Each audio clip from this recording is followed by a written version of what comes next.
Pendant que l'ONUCI et la Licorne arment les terroristes du camp Ouattara et que l'Union africaine et la CEDEAO suiveuses restent muettes devant les embargos iniques de l'Union européenne, la Côte d'Ivoire donne une réponse civilisée et démocratique au monde entier. Une manifestation pacifique pour dire non à l'imposture et oui au respect du verdict des urnes qui a donné vainqueur le président Laurent Gbagbo. Malgré la présence provocatrice dans les airs d'hélicoptères de combat Mi-24 de l'ONUCI, les patriotes ivoiriens sont sortis en grand nombre. Le défi de la mobilisation autour des institutions de la République et du président Laurent Gbagbo a été relevé.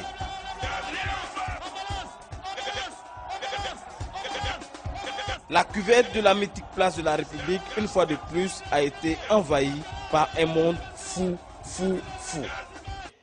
Ces puissances échoueront ici en Côte d'Ivoire. Parce que ici en Côte d'Ivoire, Dieu a décidé de manifester sa puissance. Dieu a décidé de faire en sorte que ces peuples, aveuglés par leurs intérêts matériels, qui lancent des bombes sur des pays, sur de pauvres populations, que ces peuples-là se réveillent et comprennent que la voie qu'ils ont choisie est une voie sans issue. Si ce meeting devait être un test de mobilisation, appréciez la réponse que Charles Blé Goudé et les patriotes ont donnée au monde entier. Ambiance. Si ce meeting devait être un test de mobilisation, appréciez la réponse que Charles Blé Goudé et les patriotes ivoiriens ont donnée au monde entier. Tu ne peux pas venir nous effrayer dans notre village. Tu ne peux pas venir nous effrayer dans notre cour. Tu ne peux pas venir nous effrayer dans notre maison. Ah, quand même. Et on veut faire passer les patriotes pour des peureux. Oui, ils vont prendre Abidjan. Oui, ils sont en bobo.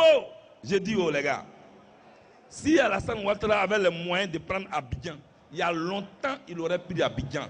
Il ne peut pas prendre Abidjan et il ne prendra jamais Abidjan.